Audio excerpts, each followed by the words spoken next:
Hey everybody, Countdown VHS here. Welcome back to part 2 of the library tour. In the first one, we looked at sort of general history, ancient history, some Greek stuff, and now we're getting on into the Roman period.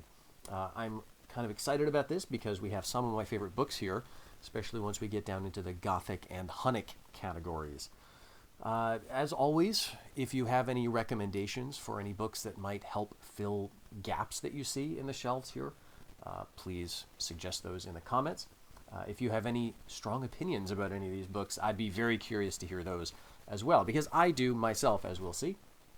And keep in mind also that certainly this part of the shelves, this is not my area of academic focus. I'm more of a literature guy, and we will get to those books in a little while.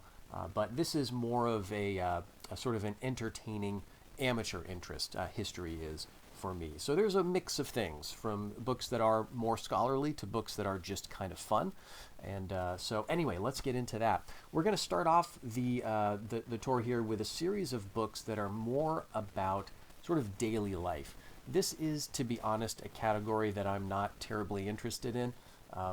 We've got, what do we have here? To start with, Daily Life of the Etruscans.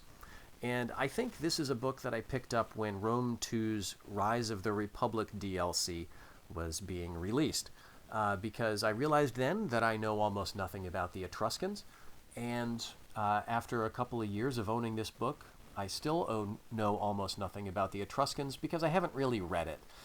Because again, the daily life genre, I don't know what I'm thinking sometimes, but to me, it's not typically the most entertaining one. So this is another one in that category, Life in Ancient Rome, People and Places. Kind of a big, floppy, soft-cover coffee table book, if you will. There's lots of photos here. So it's certainly, this kind of book is good for giving you like an overall sense of the place. It's just not really my thing most of the time. Unless it's an era that I am particularly interested in, or I see that it dovetails somehow with the other research I'm doing.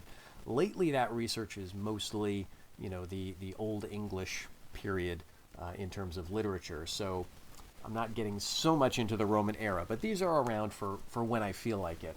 And then sort of one last book in this category, Everyday Life in Ancient Rome, Lionel Casson. And again, this one actually promises to be a little more interesting to me for some reason. It's a relatively slender volume. It is, in that sense, sort of easier to read than a big floppy sort of coffee table book. And it seems less dense and more accessible than the Etruscans book, which was written and translated out of sort of an original French scholar. So I think this one is the more sort of heavy one. This one is going to be more lightweight, and this one might be a nice sort of in-the-middle one for me anyway. Okay, so with that stuff out of the way, we get into a more fun category. This is books that sort of augment my gaming in a way, and you'll see what I mean here. With the first one, this is The Enemies of Rome by Philip Matizak, and this is a very interesting book in terms of its organization. So every chapter here focuses on an individual who was at some point resisting Rome. And for me, the interest of Rome is not so much in Rome itself as an empire, as a source of generals or scholars or poets or whatever, but it's in the people who were around the periphery of Rome. I tend to gravitate more towards that stuff. So this is a very entertaining read. It's got the big names like Hannibal, like Mithridates the Sixth, like Alaric the Visigoth, like Attila the Hun, of course. But it's also got some names that I learned about for the first time reading this. Jugurtha, the king of Numidia, Viriathus, the Spanish rebel in Numantia, I want to say. And so there's a lot of fun stuff. Decebalus, who is the Dacian leader, I guess, or sort of a early Goth, maybe? I can't quite remember that. So there's a lot of fun stuff here. There are a decent amount of little maps and illustrations. and just to give you a sense of the visuals here. And sometimes that stuff is very entertaining. Sometimes it gives you a sense of. There's some like military sketches too. Yeah. So here we go. This is like a Celt-Iberian, right? So this one I would recommend. It's just a fun read. It's a very quick, breezy, and easy read as well, because it is organized, again, into those chapters that focus on an individual and his or her particular rebellion. I think that we've got a couple of women rebels here. We've got Cleopatra, Boudica, and Zenobia. I think those are the only three. But I learned something in each of those categories. So definitely a fun one.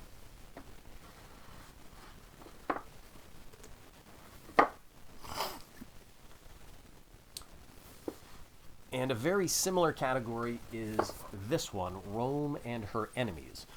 This is an Osprey book that is probably like 3 or 4 different Osprey books smooshed together into a hard copy. As always with Osprey books, the focus for me is more in the pictures, and this does have a lot of really nice ones. So we've got some, is one of those Angus McBride? One of those is definitely not. Yeah, this is Angus here. But we've got a lot of those. There's a lot of little sidebars, little essays that pull information out. So this actually has a lot more depth, I think, and they did a good job of it. Sometimes the writing in Osprey books is very uneven, right? And it just exists there to sort of lend some weight to the photos or the sketches or the paintings. But this one, I think, does a better job of tying all of that together. So we've got a focus not only on the enemies of Rome, but on the state of Rome at various phases in history, and it's a very fun overview. So it's not anything too deep, but it's really entertaining if you're in that kind of mood and you want to flip through and look at some good pictures. So this is an Adrian Goldsworthy book, The Complete Roman Army. This was one I got or was gifted a long time ago, so there may have been some scholarly findings that overturn some of the information here. You can see it's sort of set up in almost an encyclopedia kind of format, but there are some nice figures and photographs. Not much really in the way of sketches or illustrations. But this is not, that's not what this is about. And it gives you, again, I think a pretty good overview. So this is focusing on the Roman army in particular. I can't say that I've read this all the way through. Again, the Roman army itself is not sort of my main interest, but I think this gives you, a good sense of things. In a similar note, this one is Warriors of Rome by Michael Simkins, and this is a very, very old book. Probably I picked up when I was 16 or so. Some nice paintings scattered throughout. This looks like some hapless barbarians trying to get over a border fort or something. Okay, what's going on here? But anyway, so some good stuff here. Not a ton of pictures, but there are a decent amount. There's photographs to illustrate the points, but this is a good intro, I think. This was good for me when I was like 16 or whatever and just sort of getting into the topic. So another one that's, this is another Philip Matizak book, so he's the guy who did Enemies of Rome. This is Legionary, the Roman Soldier's Unofficial Manual, very much a tongue-in-cheek, but actually pretty well-packed book on what you might expect if you were joining up the Roman Legion. And so I find this relatively entertaining. I haven't read this. My son, who is 13 now, has spent a good amount of time with this. There are quite a lot of photos and illustrations throughout the book. And there are a lot of these sidebars that break things down with these pithy remarks. You've got your sort of reenactor stuff to illustrate the points. So this is a pretty good one. It's lighter in tone than some of my other books, but I think it raises some interesting questions. And again, I haven't read the whole thing, but kind of a fun one just to read or flip through. So now we're getting into the more scholarly stuff, I guess, or the more actual ancient historians. And for me, for a while, I avoided reading historians themselves, I guess. But this is...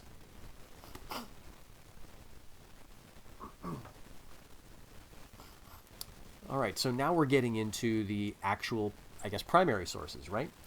Here we've got a couple for the Roman period. This is Livy, or Livy, The Rise of Rome, books 1 through 5. So I don't know how much more there is of Livy. It says, okay, only 35 books survive in their entirety. Oh, is that all? Okay, these first 5 books cover the period from Rome's beginnings and her first great foreign conquest, the capture of the Etruscan city of Veii, to her first major defeat, the sack of the city by the Gauls in 390 BC. So this is like perfectly the period which overlaps with Rise of the Republic, again, that Rome 2 DLC, that apparently I was very interested in when it released. I played it a little bit and then didn't get very far in it, and I bought a couple of books to sort of augment that or to get me excited about it, but again, didn't really get into those books. Livy, though, is of course a very well-known source, and I have no doubts that I will get to him eventually, because I have read Polybius, The Rise of the Roman Empire. Polybius is actually an earlier writer than Livy. Yeah, so he was about like 100 years or so earlier or more, but he was writing about a later period, at least in this book.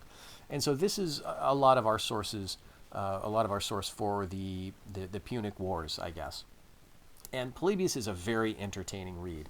The thing about reading ancient historians is that you may sort of go into it assuming that they're going to be dry, kind of boring, but nothing could be further from the truth. They are very funny a lot of times. A lot of these ancient writers have a good sense of style, and it's kind of interesting to detect the sort of rhetorical, flamboyant moves they're trying to make. Sometimes their biases, which are often extremely obvious, can be entertaining in themselves. And, if you're worried about that, I need to get an objective overview, a lot of times these editions come with like a decent introduction that kind of lets you know what you're getting into. So you can sort of see, okay, what was Polybius really up to? Who was he working for? Why did he write this thing? And so it gives you enough context so that you can get a sense of the source and use it kind of responsibly. But it's also just a very entertaining read. And I found that to be the case with Bede's ecclesiastical history of the English people. Gregory of Tours maybe a bit less so. He's a bit drier. So much about Merovingians murdering each other in Gregory.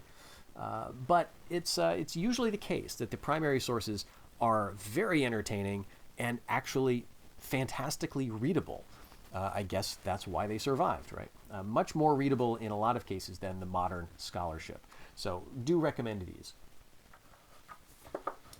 So now we get into some more specific military things. This first one is Scipio Africanus, Greater Than Napoleon, by R.H. Liddell Hart. Now this book is like 100 years old when he wrote it.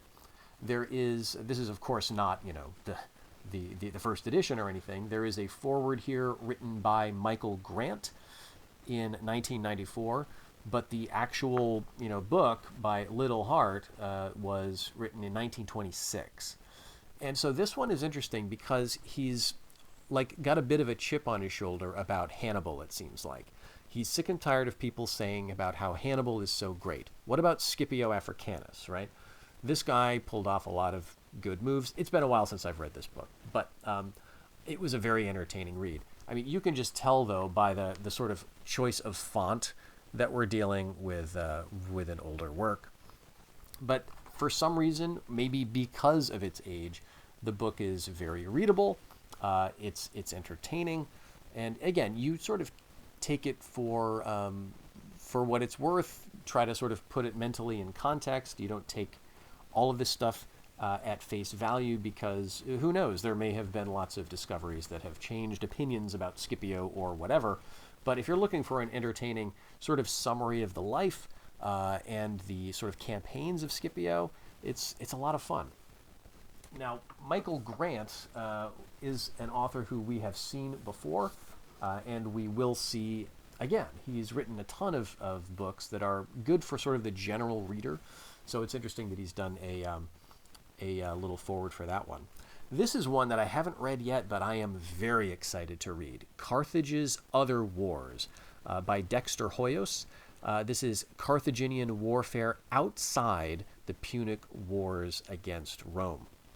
And that is so important because most of what we know about Carthage is, or at least most of what I knew about Carthage, is drawn directly from those Punic Wars, right? We know about Hannibal at the gates, Hannibal crossing the Alps with a single elephant, right? That's about it. We know about that, especially that the Second Punic War.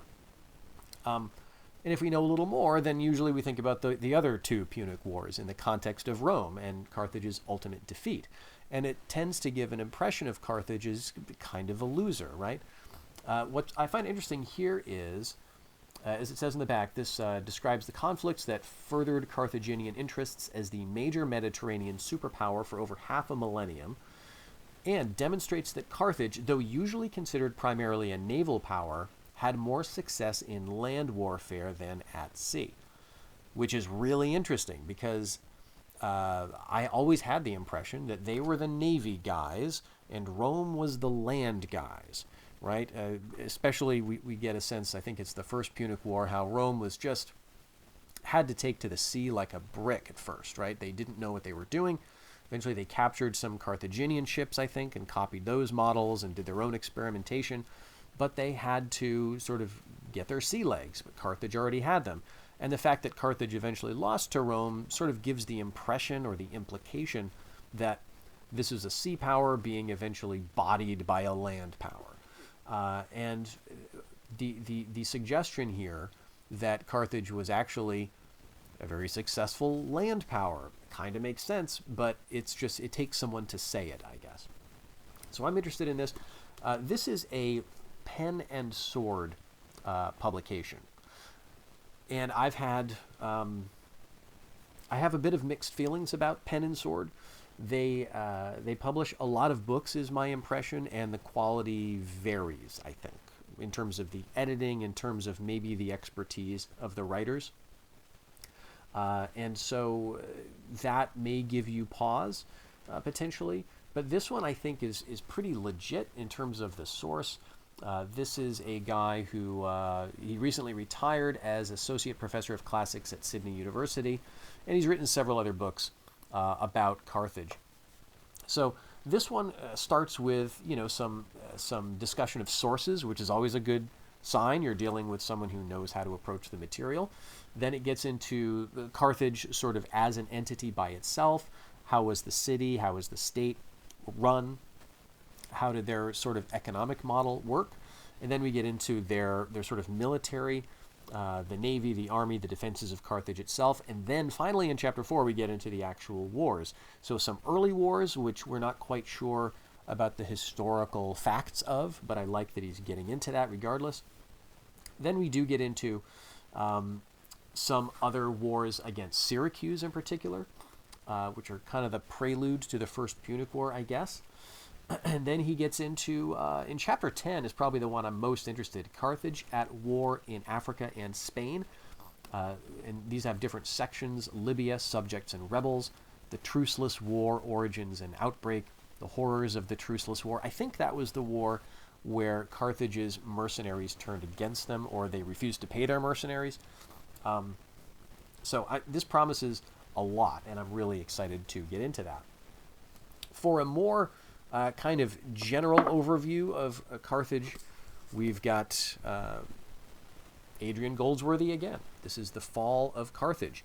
Now, despite the title, this does not only focus on the fall of Carthage at the end of the Third Punic War. This covers all three of them. He describes this in the back as the greatest conflict of the ancient world, kind of an echo of Troy, right? Like a real-life Trojan saga is what he's sort of suggesting here. So this covers all of the Punic Wars, and I think it's instructive that the title of the book, even though it covers all three of those wars, is The Fall of Carthage. It gives the impression, and is, I think, a useful reminder that what we know of Carthage comes from the end of their life as a civilization. It does not come from the beginning, and it does not even come just from the middle of their time, but it is the end. And they had sort of a long history before that point. So I just like that for the title alone. I haven't read this all the way through, but I've gotten a good way through it, as I recall. Adrian Goldsworthy is good. Sometimes he's maybe not the most the most inspiring writer, I guess, but this is an older work of his too, and I know he's written a lot since then. So anyway, The Fall of Carthage, a good, I think, probably good orthodox kind of overview of all of that stuff. And a more, again, back to an older source. This is Leonard Cottrell's Hannibal, Enemy of Rome. This was published in the 60s, I think, early 60s. It's another kind of fun overview. This was back, so I bought this at Borders when that still existed. This was back when you can just walk into a bookshelf and find, history books like this just kind of lying around. Again, I'm sure there have been better books written about that. We've got a ticket stub here as a bookmark for Lord of the Rings, Return of the King, it must be. 2003. So 12/31. So New Year's Eve. Is that when Return? Must have been. Oh, that's beautiful. Cost $4.50 to see Return of the King in theaters back in those days. Okay, so this is why I save movie ticket stubs and use them as bookmarks, because every now and then it's delightful to run across them. Okay, so this is about Hannibal. It's written in the 60s. It is therefore, maybe one that you want to augment with some more modern sources. But I remember this being a very entertaining read regardless. And finally, at least on this level of the shelf, we've got another Adrian Goldsworthy book. But this is a very new one, Rome and Persia, the 700-year rivalry. And I am really looking forward to getting into this monster of a book. Look at that. So I want to say this is like 400 or 500 pages. To be fair, at page 500 we are in the bibliography at least, but it is a solid mass of text. So I'm just looking forward to this a lot, because again, I don't have a ton of knowledge about the Persian side of things, and I think Goldsworthy here is going to do it justice. He's presenting this as, a rivalry. He's looking at the rivalry itself, and this is, as he says, 700 years? So he's going to cover, I think, multiple Persian dynasties, if you will. There are some plates here. There's not like any other illustrations, I don't think. Oh, well, okay, there's a map. That's good. So there is some other occasional maps and things. But I think he's going to, in here, give us a better sense of things from the Persian side, as well as from the Roman side, obviously, because there is some archaeological evidence that we can use to get a better picture of Persia. We don't just only need to rely on the Roman historical evidence as I understand it. All right, so let's move down a level here. And we are sticking with the Roman stuff. I want to just talk about these three books kind of together. These are three books written by Stephen Dando Collins. This first one here is called Caesar's Legion, the epic saga of Julius Caesar's elite 10th Legion and the armies of Rome. So what Dando Collins is doing with these books, and I've got three of them, there may be more at this point, is each book is the story of one legion in particular. And as far as I know, the evidence I have comes from him, so take that with a grain of salt, but no one had really done this before, at least in sort of a popular book-length form, sort of traced through the story of an individual legion. And the 10th Legion was, I guess, Caesar's favorite. It's been a while since I read this one, But so this is going to give you the story of that legion as they campaigned throughout Gaul, most famously, in Spain as well, I believe, in the Civil War. So they did a lot of things. They went all over the Mediterranean, and it's really interesting to get a sense of maybe the common soldier's experience of all of these epic struggles that we read about. So much of Roman history, of course, comes from the records of the people at the top, right? The people who were, making the decisions and eventually writing their own histories, like in the case of Caesar.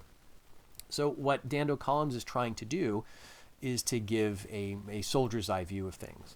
And because of the structure of the books, because they focus on legions, you're not going to get a lot of individual perspectives. Like, he doesn't have characters that trace through the entirety of the book.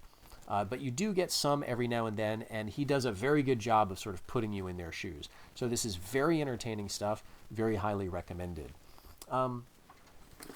The other two in the series are, just I guess show you the covers here. This is Nero's Killing Machine. This is the 14th Legion, and the big thing here was putting down Boudicca's revolt, as I remember. So that's another entertaining one. And the last one that I have is Cleopatra's Kidnappers. What is this? The 6th Legion. So this discusses the famous period when Caesar was down in Egypt, in Alexandria, basically shacking up with Cleopatra for a while. But Dando Collins says here that he wasn't just dallying in Egypt with his girlfriend. He was actually fighting for his life down there because he got involved with all this Egyptian politics, and it was actually rather consequential. And so there are some very dramatic moments here. It's really entertaining, much more of like an urban fighting type situation. There weren't a ton of field battles down there. But anyway, really fun stuff. So keeping with the Caesar theme, I've got some kind of basics. We've got the Conquest of Gaul. This is just a Penguin edition. That's, Caesar's own words. It's good to have, one of these basic editions because they're going to give you that introduction. I haven't read it. Again, I'm not a huge Caesar fan, but I do, for some reason, have several Caesar books. This one is a little more interesting to me. This is called New Caesar, Books 1 through 4, with Vocabulary. Allen and Greenough. Now, this is a very old book, and it was originally published in the 1880s, I want to say. This is a sort of an updated version, 1904, so it's a little more, modernized. But basically, this is a Latin textbook using Caesar as the text. So there's an introduction in English, of course, and then we get right into the Gallic War with the Latin. Now, the thing I like about this is that there are, sort of footnotes on the pages, and there are sections sort of clearly marked out. So it's nice and organized for a learner to sort of get a handle on what's being discussed. There's a glossary in the back, and there are just nice little black and white illustrations and sort of drawings and sketchings of things. This one is always entertaining to me. What is this? A Gaul with a trumpet, or a carnix. But I don't think that's how they actually used it, right? He's holding it out horizontally, but they held it probably more upright. Plus, he always looks to me like a, I don't know, like one of the Queen's Guards or something like that from England, or maybe like a Highlander with a bagpipe is kind of the impression they were getting. But this is a book from like 100 and almost 50 years ago at this point. So very entertaining stuff to see how people were teaching Latin. And the notes are pretty comprehensive, right? So these are notes in English about various, maybe problems or questions people might have about the text. So anyway, I found this, I'm sure, at some used bookstore a million years ago, bought it, and I have not, gone through it comprehensively, but it would be a very fun resource to add with my Latin stuff.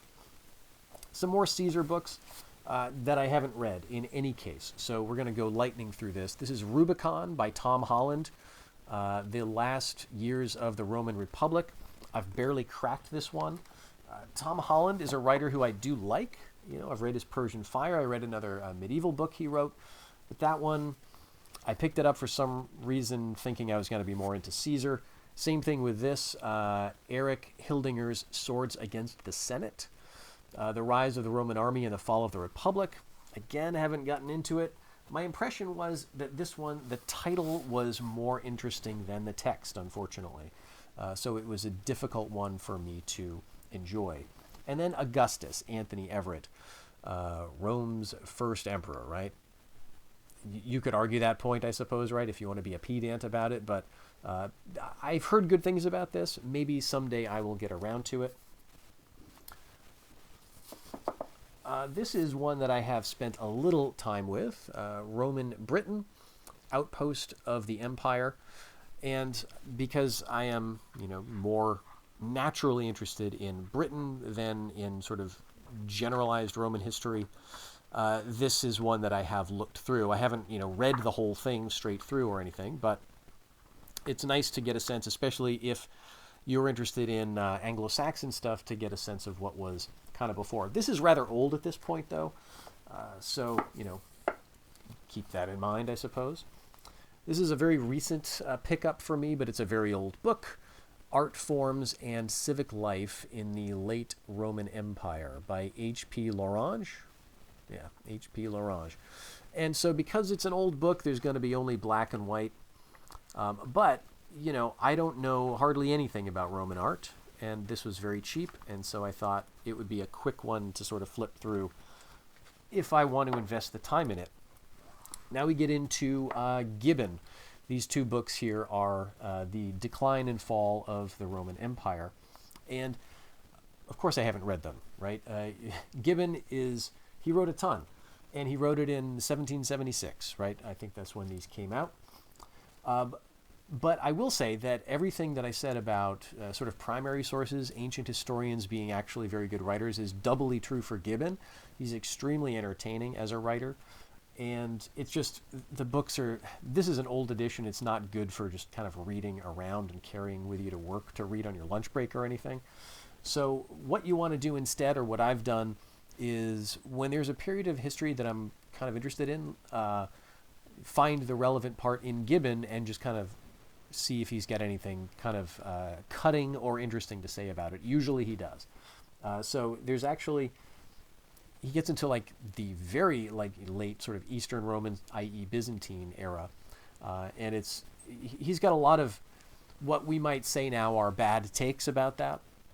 About all sorts of things, about the level to which Christianity impacted the fall of Rome, about the supposed degeneracy of the Byzantines, all these kinds of opinions that he had. But it's an entertaining source, and so I think I saw it fairly cheaply and picked it up.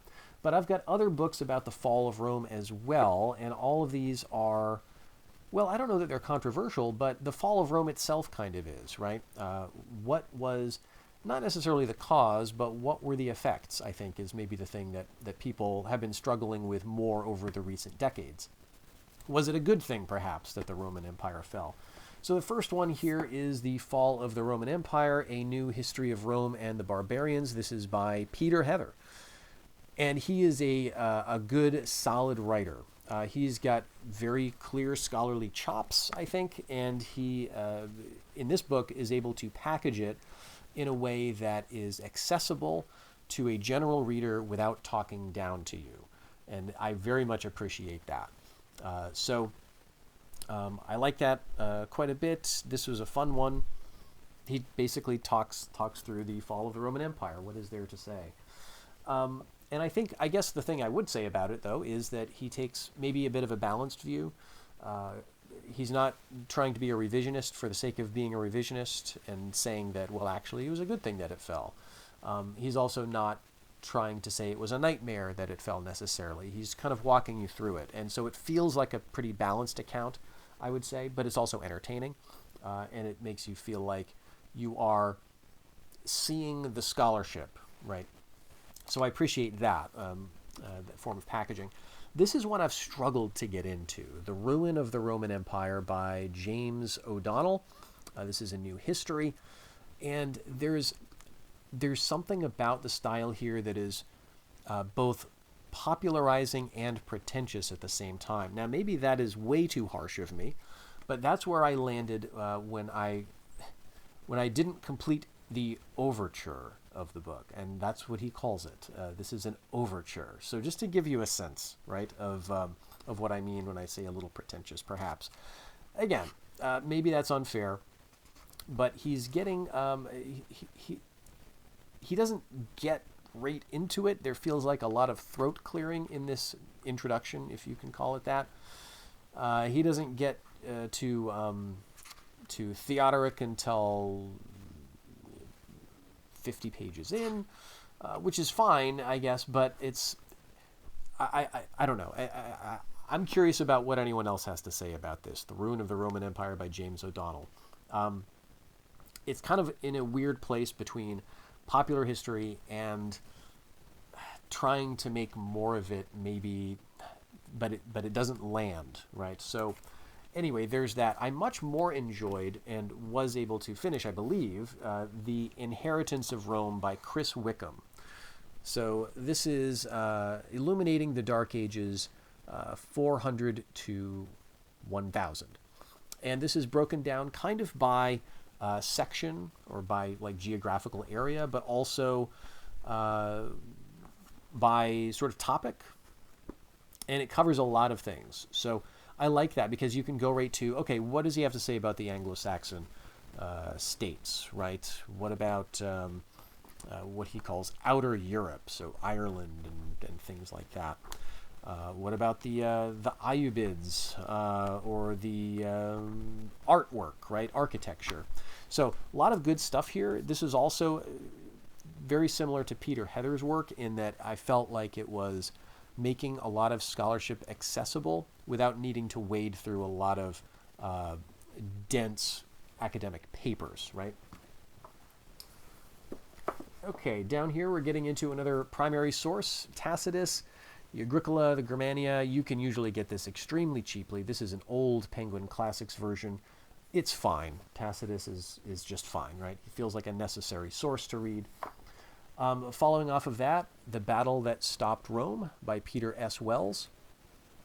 Peter Wells also has another book here, The Barbarians Speak. So this one feels like a more scholarly, dense work than this. The Battle That Stopped Rome. You can almost tell by the title, right? That this is much more of a popular history of the Teutoburg battle/ambush. So this was, I remember this being a lot of fun to read. This is probably 20 years old. This one's more like 30 or so. But this one covers not a particular battle or even military things, but it's talking about sort of what we can know about the peoples who were peripheral to Rome, especially the Germans and the Gauls, essentially. And what we can know about them and how they shaped Rome as a state and as a civilization. So a good read, both of those, but very different. Michael Grant is next. This is his Constantine the Great. Constantine is, of course, a very important figure, and this was very cheap, accessible when I found it at a used bookstore, and it's a good overview of the man's life. Now, he's Michael Grant, as I've said before, has a sort of a cutting sense of humor, sort of wit, if you will, and Constantine is kind of murdery, I guess, which was a bit of a surprise to me, at least. So it almost feels like he's writing in the style of some of these ancient historians in a way, just because he's not afraid to trash people or individuals that he's writing about, right? But regardless of that, it is a very fun read. And you feel like you're getting a sense of his life and the things that he did and the people around him and leading up to it. Of course, Constantine is someone you've got to know about, right? Another very light, fast read, The Day of the Barbarians, the battle that led to the fall of the Roman Empire. But this is not Teutoburg like Peter Wells would have it. This is Adrianople, right? So this was, again, a really quick, light read. Not too much to say about it. But then we get into, this is just pure fun. And I don't even know where you can find this. I think this came out in the 80s. I think I got it when I was, in high school or something. So The Barbarians, Warriors and Wars of the Dark Ages by Tim Newark, but really it's by Angus MacBride. Let's not make any bones about that. Angus MacBride is all over this. This is his cover image, and his beautiful art can be found throughout. Let me actually find some of these color plates just to give you a sense of the topics that he's getting into. It is gorgeous stuff. There's about a dozen of these, but there's also, throughout the book, there's also this very evocative stuff, and I'm glad they included it, this black and white stuff from Guizot's L'Histoire de France, which is not a book that I heard of before this one at all, but almost every place where you find one of these cool black and white images from the 19th century, that's what it's from. And I want to find a copy of that, actually. I'd love to get, like, maybe not an original, but like some sort of reproduction that's decent that has these illustrations in it. I think it's many volumes, though. But it's great to see the sort of the old school artists taking on these historical images. It's very ahistorical in a lot of ways, but I don't care at this point, right? Like the picture we just saw with like bats flying overhead, and this guy with like a ball and chain, like riding madly out of the steppe or whatever. It's allegedly of the Huns. But whatever, it's a fantasy illustration, basically, right? And I love it. So that's actually a great one. I'm never going to get rid of that book. The writing of Tim Newark is, it's kind of spotty, but you just read it for the entertainment value. Same thing with this. This is another Tim Newark book. This is Warlords, Ancient Celtic Medieval. And really what this is 3 different Osprey books. And you can kind of see. Now, one of them is the book that I just looked at, the Barbarians book. So that is, all of that is included here. And then there's, I guess, one on Celtic warriors and another one on medieval warlords or something. This one has a lot of color plates by Angus MacBride again. So just to give you a very quick taste of it, it was so worth it. I got this for like $4. It's a hardcover. What a steal. So love that one. Okay, so now we're getting into Celtic stuff, which is always, not always, but it's a little tricky because the Celts have a bit of a history that has been sort of tarnished by Romanticism, right? And so maybe I'll start with this one because of that. This is a book that I always look askance at when I notice it on my shelf. This is The Celts, Uncovering the Mythic and Historic Origins of Western Culture. That right there is a bit of a red flag. And then we find out that the author, Jean Markel, wrote Women of the Celts. And that, to me, I mean, there's nothing wrong with women, obviously, but the Women of the Celts just sounds somehow New Agey to me, if that makes sense. So I've already got a couple of eyebrows raised, but when you get into this book, what it actually seems to be, it's one thing, it's relatively dense, just in terms of layout, but a lot of this is exploring different texts from, like, the Dark Age period, right? Like 400 through 600 or so. So we've got the Book of Taliesin here. We've got references to the Book of the Invasions, the Gododin. What else? There's a bunch of things. He's like taking all of these texts and trying to set them against each other and analyze them. And I'm not sure if I agree with all of his takes here, or her takes, I'm not sure. But it's actually rather interesting, and so I think I need to give it a serious look. This one, The Celts by Nora K. Chadwick, is just really ancient by now. This is probably one I should just ditch. It came out in the 60s, I want to say.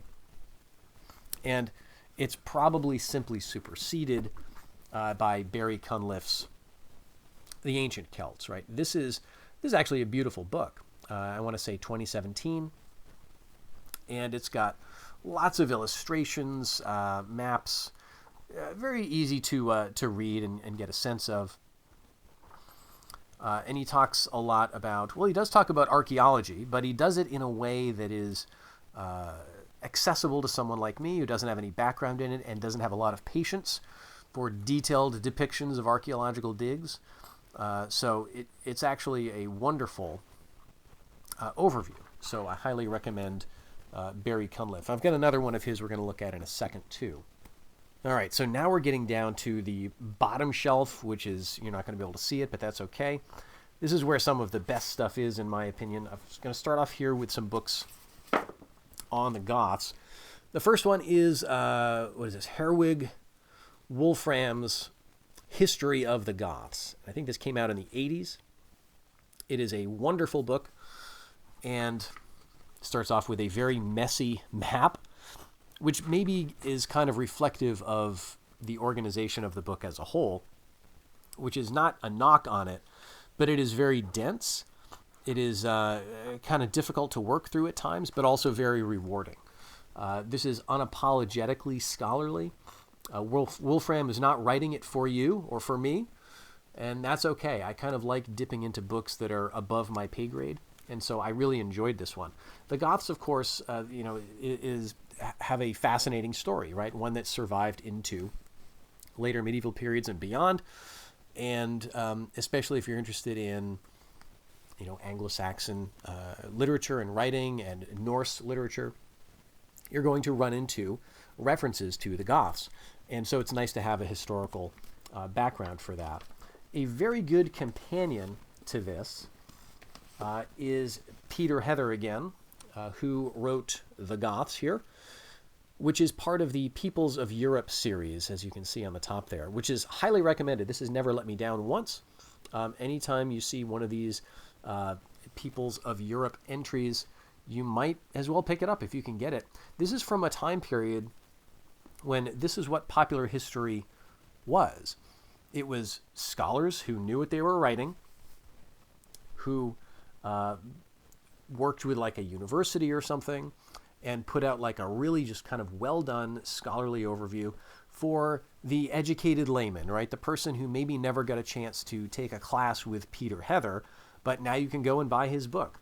And so he makes it accessible to people, again, without talking down to them, without trying to entertain them, because there was an assumption back then that people didn't need to be entertained all the time. History was not looked at as a Bethesda game, and maybe I should explain that. You know how in Fallout 4, you can't walk like 10 feet down the road without hearing gunshots and some NPC running up to you and giving you a quest? That's what reading popular history kind of feels like to me sometimes. Like you've got a writer who is so desperate to grab you by your collar and shake you into being interested in the thing that he wants to write about. He's afraid he'll lose your attention. So he's got to come up with snappy, chapter titles and these rhetorical flourishes and things.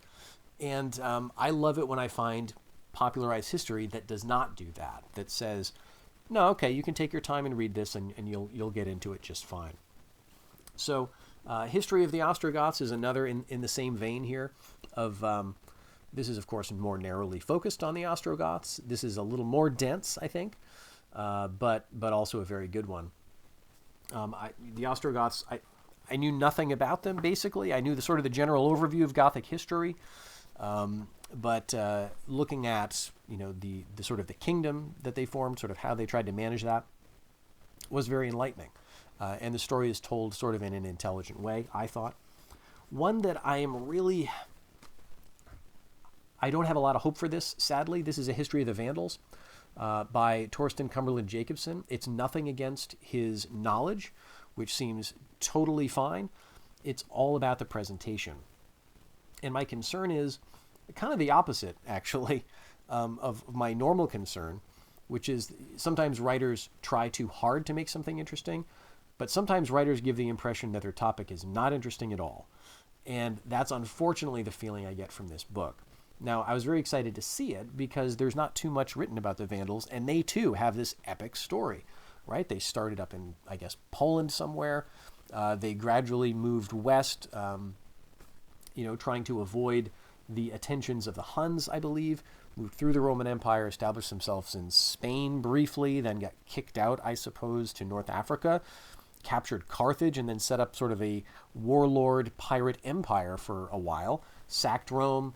At some point, Belisarius comes over and, kicks him out. But it is a fascinating story, and I only hope that that Jacobson can kind of rise to the occasion. But I've gotten like, how far did I get before I gave up? Well, I took the bookmark out, I guess. Nope, I got to page 75. That's not a good sign, right? We are in the invasion of North Africa, and I'm feeling bored. So again, am I the modern audience, right? Like, am I the low attention reader that I hate? Maybe, but I think it's more that Jacobson has a bit of a boring writing style, because I can read this other dense stuff if it gives me a bit of a reward. I feel like I could just read the Wikipedia entry for the Vandals and get the same kind of thing that Jacobson is giving, which is not a great sign. But here we've got one of my favorite books of all time. This is Otto J. Mansion-Helfen's The World of the Huns, Studies in Their History and Culture. The word studies is doing a lot of work in that title, because this is not a finished book. This is one of those tragic but also very moving and fortunate stories in scholarship when a writer, and here he is, what a wonderful photo, when a writer was not able to finish his manuscript. But the wonderful thing about it is that his friends were able to compile what they found in his study after his death into this wonderful, fascinating, and difficult book. This is a guy, by the way, who had an amazing life story. Let's see, he was born in Austria in 1894, did archaeological research in Central Russia, Siberia, and Mongolia in 1927 through 29. He resigned from the University of Berlin in 1933, although he might have continued his academic career under the National Socialist regime. He was professor of art at Mills College, Oakland, California from 1939 to 1947, and held the same position at the University of California, Berkeley from 1948 to his retirement in 1961. And so just to give you a bit, because the book flap is just fascinating here. So starting from that, who were the Huns? How did they live? Professor Mansion-Helfen dedicated much of his life to seeking answers to these questions. With pertinacity, passion, skepticism, and unsurpassed scholarship, he pieced together evidence from remote sources in Asia, Russia, and Europe, categorized and interpreted it, and lived the absorbing detective story presented in this volume. He spent many years and extensive resources in exploring the mystery of the Huns and in exploding popular myths about them. He investigated the century-old hypothesis that the Huns originated in the obscure borderlands of China, whence in the course of several generations they migrated westward as far as Central Europe. In his quest for information about them, Professor Mansion-Helfen sifted written sources in the original classical Slavic and Asian languages. He also devoted years of travel to visiting archaeological digs from Hungary to Afghanistan, from Nepal to Mongolia, and from the Caucasus to the Great Wall. His subject fascinated him, and this book conveys something of this fascination. Intrigued, this is where it gets a little sad, intrigued by each report of the discovery of a new grave somewhere, the author could not bring himself to complete the work. At his death in 1969, his study was filled from floor to ceiling with binders, folders, and photographic negatives. Some chapters were in final form, many were not. The editor had to choose among various drafts to decipher and organize, and to enlist the assistance of the author's scholar friends in filling gaps in the material. So this is just a wonderful tribute to this guy's scholarship, that his friends were able to do this for him after his death. Because as someone who has trouble finishing things and who likes to write things down and gets little insights here or there and takes notes and tries to compile it and put it together into a cohesive format, you do get a sense as you get older what is going to happen. Like, what if I get into a car accident here, and I've got all these notes lying around, right? What's going to happen?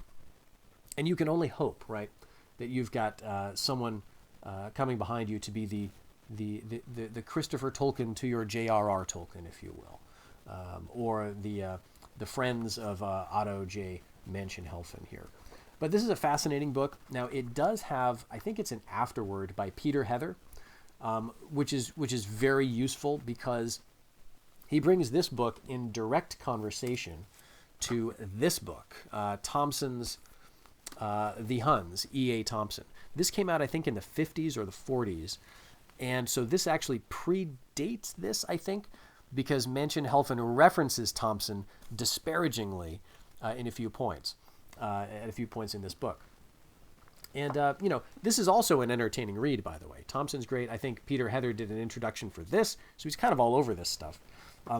But it makes it all the more interesting because you can sort of compare all of these different sources and then take sort of a more recent scholar who sort of compares them as well.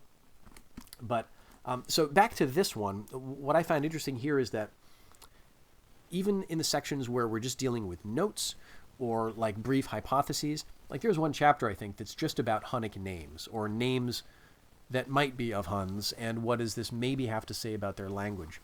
So it's not like a sweeping narrative, and he gets into the weeds with lots of different sources, but it's fascinating to sort of be along for the ride and sort of live in the mind of this scholar who has a great understanding of this stuff.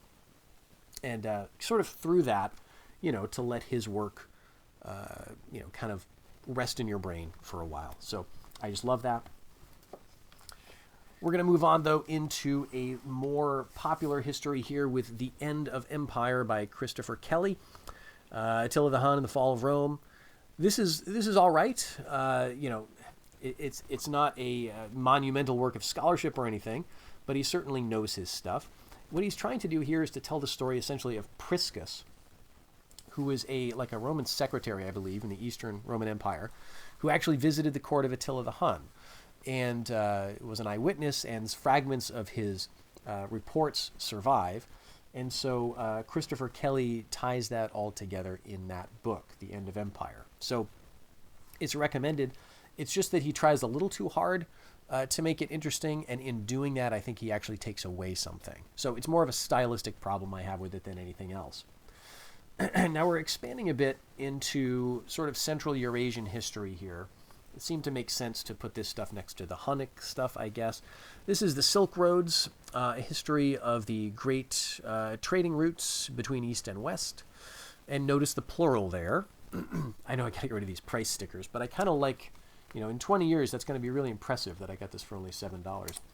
This is a fantastic coffee table book, right? But it's also got a decent sort of historical chops here, so you will be learning stuff, no doubt, as well as looking at some gorgeous art. So highly recommend. Lots of maps, lots of photographs. It's not like about any one particular historical period. It goes through modern stuff, and it's a great overview because of that. Sort of in a more narrative way, we've got this, which is another one of my favorite books, The Life Along the Silk Road by Susan Whitfield. So this is a series of vignettes almost, where each chapter is the tale of a particular individual who lives somewhere along the Silk Road at some time in history. So usually we're talking around the 700s through the 900s or so. So it's a really interesting time because I know very little about that in sort of Chinese or Central Eurasian history, but I know a little bit more about that now thanks to this book. And the sort of perspectives are just interesting. So just to give you some of the chapter titles: The Merchant's Tale, The Horseman's Tale, The Monk's Tale, The Courtesan's Tale, The Official's Tale. And she's got just a very engaging writing style. And there's a map, there's some photographs and plates throughout, but it's really the writing here that is just the star of it, because it gets you into the worlds that she is describing. So absolutely great stuff. This is more of a a scholarly book, Nomads in the Outside World. I have not read this yet. Kazanov, I think this came out in the 80s or so, and this is, from what I understand, kind of a classic for understanding nomadism or nomadic pastoralism. And there may be some updates that have occurred since this came out to make some of it controversial. But a lot of times when I'm reading sources, I find references to it, and so at some point I just pulled the trigger and bought it, although I haven't gotten around to it yet. This one, though, is the book that really kicked off my interest in Silk Road things. This is Christopher Beckwith, Empires of the Silk Road.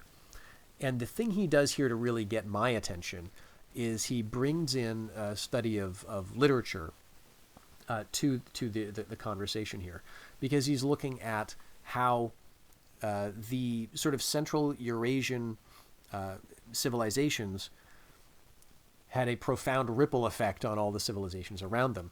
So what I remember in particular is each of the chapters begins with a little epigraph, right? A little famous quote from some literary text. What do we got here? Between Roman and Chinese legions. And the chapter titles are fantastic. And unlike a lot of other writers, he does warrant the interesting chapter titles.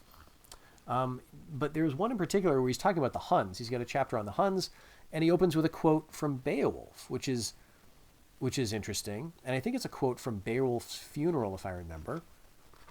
And the interesting thing about that is, of course, that the story of the funeral of Beowulf, with the horsemen riding around it and singing songs for his memory, is very similar to what we hear about Attila's funeral in, I think it's Jordanes, or maybe it's Ammianus, I can't remember. But Attila's funeral also has riders riding around the body, singing songs. And so it's, at every point, Beckwith here is trying to point out connections and suggest that these sort of Central Eurasian cultures were a very important part of all the peripheral states that surrounded them. His thesis, I think, is controversial in some ways, and he does not hold back his punches. He is very acidic when he is writing about scholars who disregard this stuff. He hates modernism, and so he has a long rant about modernist art and architecture and how that was so destructive of the sort of the traditional art and architecture. He's, I think, looking particularly at the Soviet period. So this covers a broad sweep of history from thousands, so the Bronze Age to the present. And he's got a lot to say about it. And he says it in a very entertaining and convincing way. There's copious notes. And so this was just a fascinating read for me. I think I read it in a library edition first. I saw it on a library shelf and then knew I needed to own it. So this is the kind of thing that makes you want to learn Tocharian or something, right? Like, it's the kind of book that really inspires you to get into all this niche stuff that too often we neglect in the West. We tend to see those places, I guess, as kind of backwaters, right? You think of Central Eurasia, what do we think of? We think of the stands, right? We think of, it's kind of a place not really a lot's going on. It's kind of irrelevant. Or maybe at best we view it through this kind of golden, romantic haze. Places like Samarkand and even the Silk Road, right?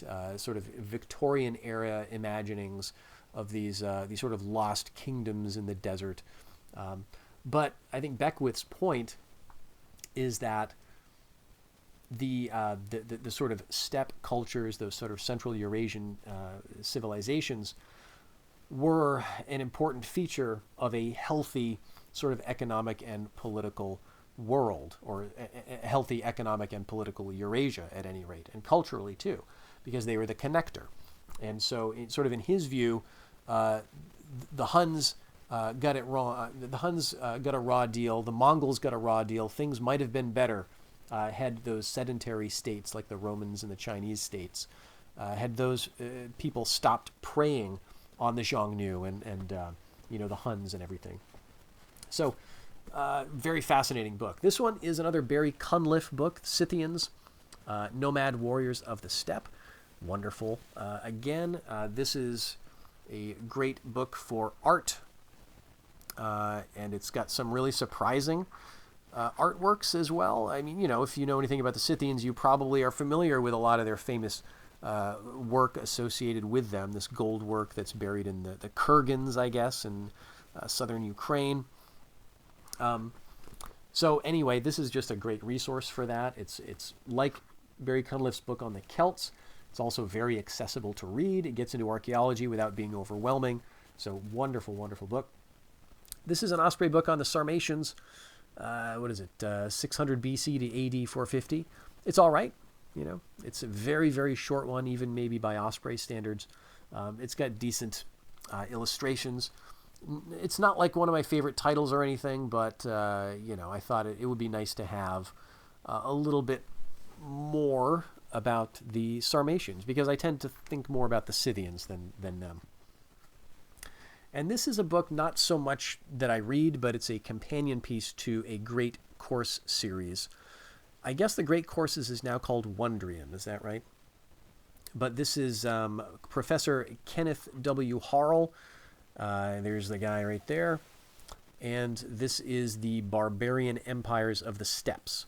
This is a great series of lectures, and he does a great job. He's a very entertaining lecturer, and so it covers what to me seems like a very comprehensive list of Central Eurasian steppe civilizations: the Khitans, the Hephthalites, the Mongols, of course. He goes into detail about the Scythians.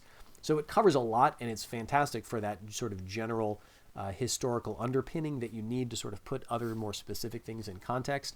And he does it with a very entertaining style, so recommend that. And then, Genghis Khan, the Emperor of All Men by Harold Lamb. We've talked about Harold Lamb, I think, in the last video, and we're going to talk about him again.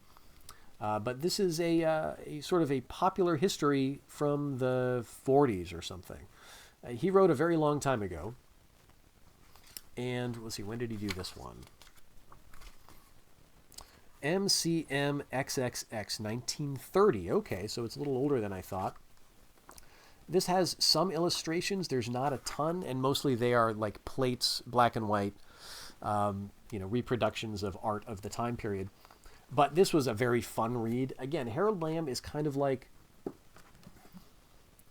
the historical fiction writer, but without the fiction, right? He's writing that level. He wants to tell an entertaining story, but he's not making up a ton of stuff. But still, you got to take him with a grain of salt because he was writing, almost 100 years ago at this point. But a lot of fun to read. Kind of related, I guess. I've got a couple of books on Marco Polo. The Travels of Marco Polo here. These are all, very old editions, but rather nice as well, with some neat art and sketches throughout. I think that was actually my wife's copy, and this is the one that I read when I was younger. The Travels of Marco Polo, right? I think there's fewer illustrations in this one, maybe. But anyway, it's an interesting story. To be honest, I've never made it like sort of a cornerstone of my research or anything, but kind of nice to have. And related in the sort of tradition of medieval travelers, The Adventures of Ibn Battuta. Now, I have not read this yet, but I know of him, and so I'm looking forward to it. He was a Muslim traveler of the 14th century, sort of a Muslim Marco Polo, right? But he went all through Africa as well, as is my understanding, and sort of around the Indian Ocean, right, and down into Southeast Asia, I guess, and maybe into China too. So I think this promises to be a very interesting one. And now we're getting into a category that I probably need to find a new place for, quite honest. It's difficult. This all sort of blends, right, from Roman stuff to Huns to Central Eurasia, and now we're getting like solidly into Eastern Asian stuff. And so I feel a little embarrassed that I do own The Art of War by Sun Tzu. The reason I feel a little embarrassed is because as an American, when you buy this, it's like you're doing it because you're a businessman or something, right? Like that's the stereotype. But I'm buying it because I'm a Total War fan, right? And so there's quotes from Sun Tzu all over Shogun Total War, and I thought, well, okay, I'll get a copy. This is a weird edition, though. This is the one with a new introduction by Dr. Andrew Wilson. That's how you know he's a big deal. Get a doctor. But this is actually two books in one. First, it's just Sun Tzu, right? The Art of War. And then it's Sun Tzu again with comments by this English guy from 100 years ago about what he thought of all of these little aphorisms. So it's a strange book. Like I think a lot of ancient literature, there is some stuff there that is absolutely inscrutable, like what are you trying to say? And some stuff that's like so obvious that why'd you write it down? But there's some other things that are, okay, that's a good trick, like a good point. but it's probably useful to have. Some stuff that I'm really interested in getting into in more detail, and that I'm actually kind of reading right now at the same time. The bottom one, well, let's look at them. The Han Xiongnu War, 133 BC to 89 AD, the struggle of China and a steppe empire as told through its chief figures, key figures. So this is by Scott Forbes Crawford. Now, this is a slender volume. It is a pen and sword volume, and I had a bit of trepidation before buying it, but I figured why not? I think I read a little bit of the sample online, and it seemed entertaining enough. The issue with it is maybe the book is a little too short, actually, because there's a lot of names and a lot of characters that get brought in here, and it's tough to keep up, especially if you don't have any sort of grounding in Chinese history. I thought this might be an entry point. And so, it is, and I think I just need a bit more exposure to it, quite frankly. But that'll be fun, and this one is the one that I'm really looking forward to. I just bought this. I just basically did the introduction. Xiongnu, the World's First Nomadic Empire, by Brian K. Miller. And so he, as I understand it, is like a sort of an art guy, an archaeology guy, and I'm really, again, very much looking forward to this. It's a scholarly take on the Xiongnu, and I think his overall point is that, they were more complex than you might think. But what I think is most interesting to me about that book is that he's going to be using the Chinese sources a lot, which is something I don't have much experience with. So I'm glad to see that and interested to see how he's going to use them, what they're going to say, And then we get to Japanese stuff. So this is a book that I got in college when I was taking a course for about 2 weeks, History of Japanese Art.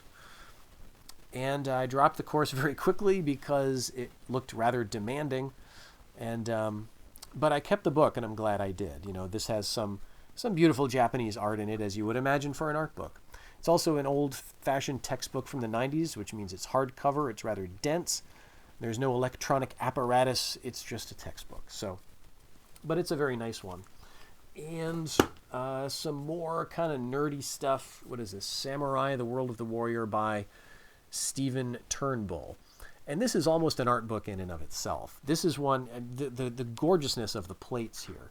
Let me find, well, I'll just kind of flip through it. It doesn't matter. I don't need to find specifics, but this kind of wonderful Japanese art. Let's see, maybe we won't find any. Okay, there's some photos too, to give you a sense of things. All right, I need to look, because there is some actually very nice kind of dramatic art here, but there's a lot of this kind of thing. So it's great for that if you just want to flip through and see some beautiful art. Stephen Turnbull is a pretty good writer. I think sometimes he makes some kind of questionable choices rhetorically, which make it a little hard for me to follow him. Sometimes he seems to be trying a little too hard, if that makes sense, with his writing. This is essentially an Osprey book, I believe. Yeah. But unlike a lot of other Osprey books, this does not have the sort of sketches about how people fought. It's a lot of like period art and, architecture and things, and I think that's great. So it's good to get a sense of that. A maybe more Osprey style book actually than that is this one, Samurai Weapons and Fighting Techniques. This is not an Osprey book, but it does have more of the kind of things you would expect, including like reenactors. There's a lot of actually cool art. There's some stuff from clips from movies, like from Kurosawa movies. And so there's a lot also of sketches illustrating, fighting techniques and things. So it's an interesting flip through on that account. And finally, we're going to end with Miyamoto Musashi. Is that it? 5 Rings Illustrated. This is actually a beautiful book. A very unconventional bookbinding method, but this is actually a traditional bookbinding method from what I understand, and I'll show you what I mean by that. If you grab like any page here, right, this is one page, but they're sort of linked. There's like maybe I'm not showing this very well, but you see how this is right? They're sort of connected. Every page is like that. It's a little annoying, but there's also a ton of beautiful art here. Just about every page has something. And so, you know, I might want to read through this again just for that entertainment value, because it's a gorgeous book. So this is the classic text on mastery in swordsmanship, leadership, and conflict. Again, a book for American businessmen, it seems like, right? But the other thing that's interesting about it is, you know, he was a famous duelist in the early 1600s. I think he fought in the Battle of Sekigahara, I want to say, 1600. And then he went on to sort of become this kind of legendary swordsman, duelist. And so this is his like take on things, but it's very strange. Just like Sun Tzu, you know, every now and then you'll encounter some statements that are just weird. You don't know what he meant by it. Probably a lot of it is context dependent, you know, and we're missing a lot of context. But there's also stuff that's like just very practical advice. And I had to laugh at one point. There's a quote where he just says, "Stab your opponent in the face." And yeah, I mean, I guess that's good advice for life in lots of situations. So anyway, that's the video for today. We've covered kind of roaming through Asian stuff. And next time we're going to get into more medieval, I guess. We're going to get into Byzantine, Viking, Anglo-Saxon. Then we'll get into, I've got a lot of sort of like British history, some French Crusades era stuff, and we've got a lot to go. So I hope you'll stick around for that. As always, let me know if you have any questions, comments, or recommendations, and I'll see you in the next one. Take care until then.